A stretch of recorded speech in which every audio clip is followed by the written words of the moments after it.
नमस्कार. महाराष्ट्र मराठी न्यूजमध्ये आपल्या सर्वांचे सहर्ष स्वागत. आणि जिल्ह्याच्या एकूण अटीतटीच्या निवडणुकीमध्ये ज्या जिल्हा परिषद आणि पंचायत समितीचे निकाल आपल्या हाती येत आहेत त्याच्यामध्ये सगळ्यात संवेदनशील ठरलेला तासगाव तालुक्यातील येळावी जिल्हा परिषद गट, या येळावी जिल्हा परिषद गटाचा निकाल आपल्यासमोर आलेला आहे. याच्यामध्ये येळावी जिल्हा परिषद गट, येळावी पंचायत समिती गण आणि वासुंबे पंचायत समिती गण असे 3 निकाल आपल्या हातामध्ये आहेत.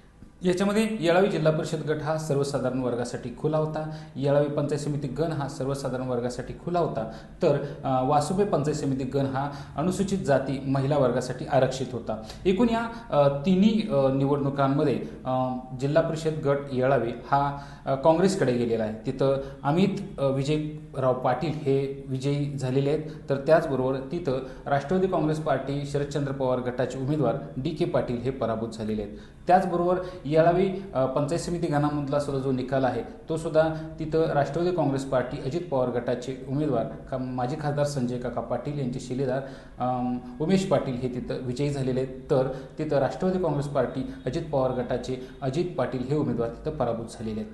त्याचबरोबर जो दुसरा पंचायत समिती गण येतोय वासुंबे, या वासुंबे पंचायत समिती गणामध्ये सुद्धा राष्ट्रवादी काँग्रेस पार्टी अजित पवार गटाचे उमेदवार जो अनुसूचित महिलांसाठी आरक्षित आहे त्याच्यामध्ये बालिका विजय माने या विजयी झालेले आहेत. तर तिथं राष्ट्रवादी काँग्रेस पार्टी शरदचंद्र पवार गटाचे उमेदवार श्वेता रमेश रोकडे या पराभूत झालेले आहेत. इथं सुद्धा तिरंगी लढत झाली होती.